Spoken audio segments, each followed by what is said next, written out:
today is January 3rd, Sunday, and we're in Genesis chapter 5, verses 1 through chapter 7, verse 24. This is where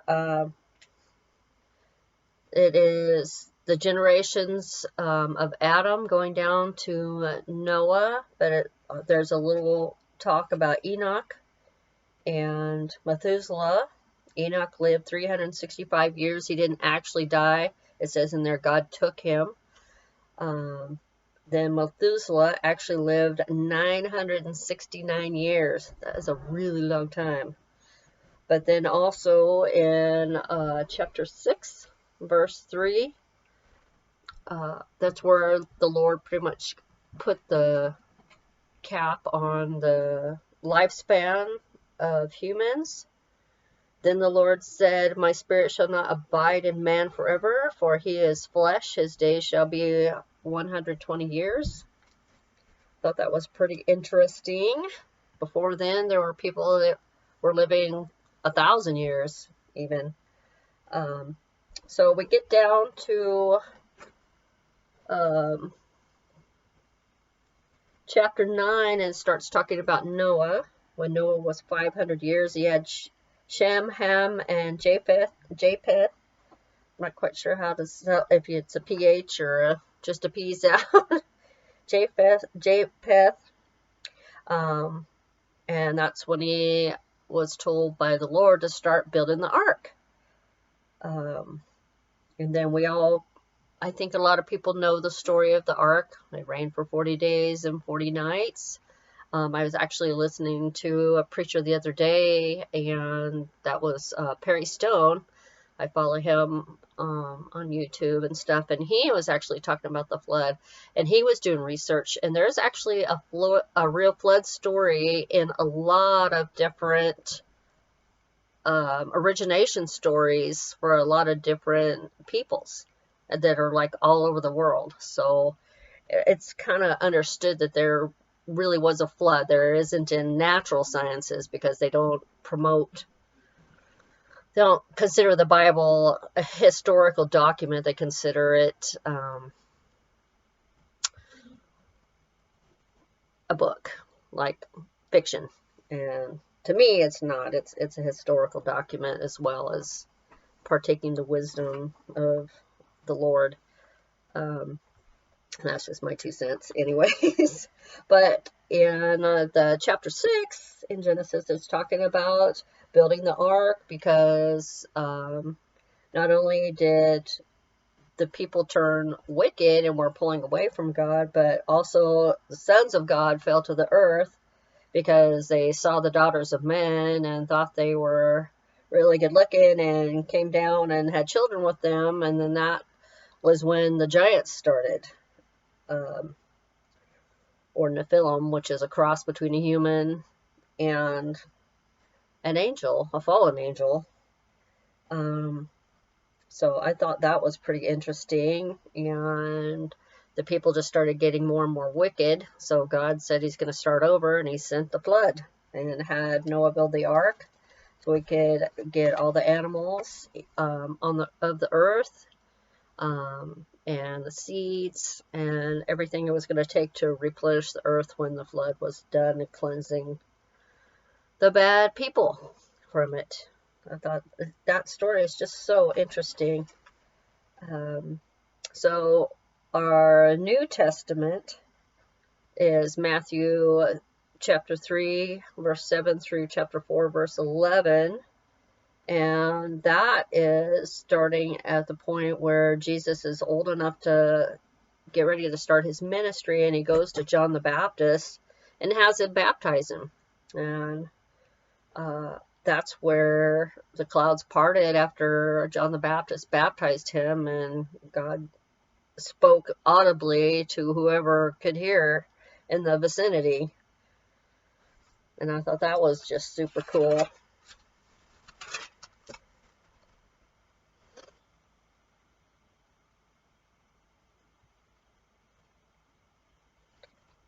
And a voice from heaven. Okay, so chapter 16 and verse 3. And Jesus, when he was baptized, went up straightway out of the water, and lo, the heavens were opened unto him, and he saw the Spirit of God descending like a dove. That's where we get a lot of the dove symbolism, and lighting upon him. And lo, a voice from heaven saying, This is my beloved Son, in whom I am well pleased. Then Jesus was led up of the Spirit into the wilderness to be tempted of the devil. And then that was 40 days and 40 nights. Is that a similar story, you think, from the flood? 40 days and 40 nights it rained. Pretty interesting. I wonder what the significance of that number is. It also says, And when the tempter came to him, he said, If thou be the Son of God, command that these stones be made bread. This is after. The devil actually came after he was done fasting. So when he was in his weakest state and he was hungry, that's when the devil came. So chapter 2, verse 4, it says, And when he had fasted 40 days and 40 nights, he was afterward and hangrid. So is that like an early form of hangry?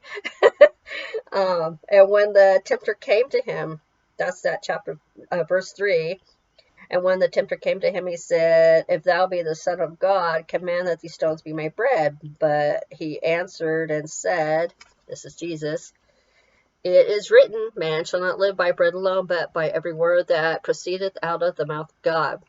Then the devil taketh him up into the holy city, and settleth him on a pinnacle of the temple, and saith unto him, If thou be the Son of God, it keeps saying if, cast thyself down, for it is written, He shall give his angels charge concerning thee, and in their hands they shall bear thee up, lest at any time thou dash thy foot against a stone. And that's referred back to the Old Testament.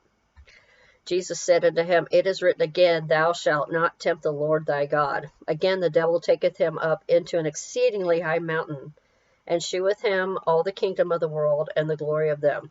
And he said unto him, All these things will I give thee, if thou wilt fall down and worship me.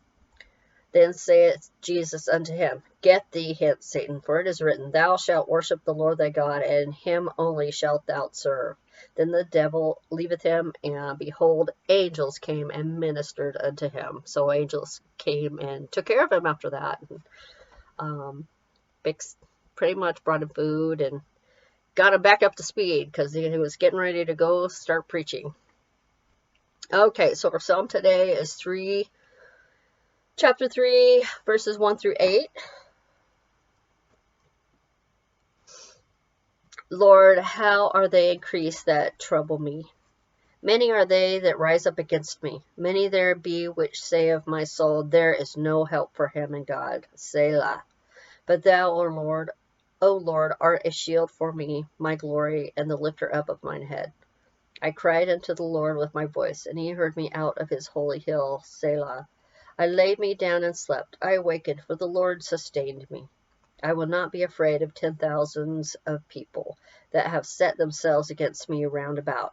Arise, O Lord, save me, O my God, for thou hast smitten all mine enemies upon the cheekbone.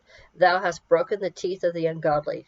Salvation belongeth unto the Lord. Thy blessing is upon thy people. Selah. Pretty interesting, huh?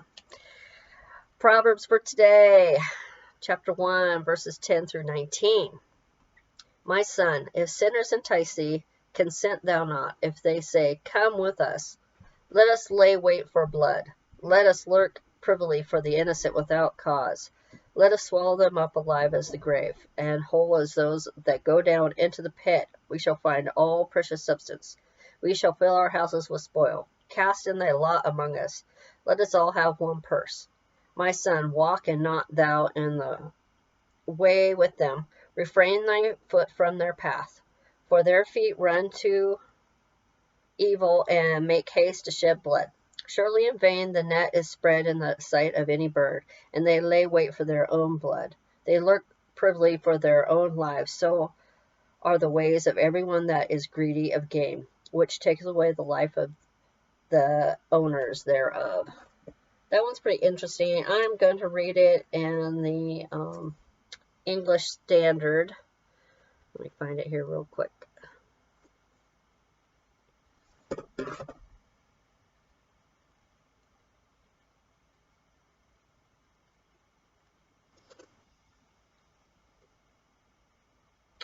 Okay, so the English Standard says the on verse 8, it actually starts and it has a title of the enticement of sinners. So verse 10 starts with, "My son, if sinners entice you, do not consent. If they say, 'Come with us, let us lie in wait for blood, let us ambush the innocent without reason,' like Sheol, which would be hell, let us swallow them alive, and whole like those who go down to the pit. We shall find all precious goods. We shall fill our houses with plunder. Throw in your lot among us. We will all have one purse. My son, do not walk in the way with them. Hold back your foot from their paths, for their feet run to evil, and they make haste to shed blood. For in vain is a net spread in the sight of any bird. But these men lie in wait for their own blood. They set an ambush for their own lives. Such are the ways of everyone who is greedy for unjust gain. It takes away the life of its possessors." That's pretty interesting translation. Talking about peer pressure. That's how I read it. It sounds like, don't throw your lot in with people who are going down the evil path, and don't be pressured in. Make your own way, follow God. Anyways, I thought that was a pretty interesting one for today. And I just want to thank you for watching, and I still invite you to come and read along with me. And I'll see you tomorrow.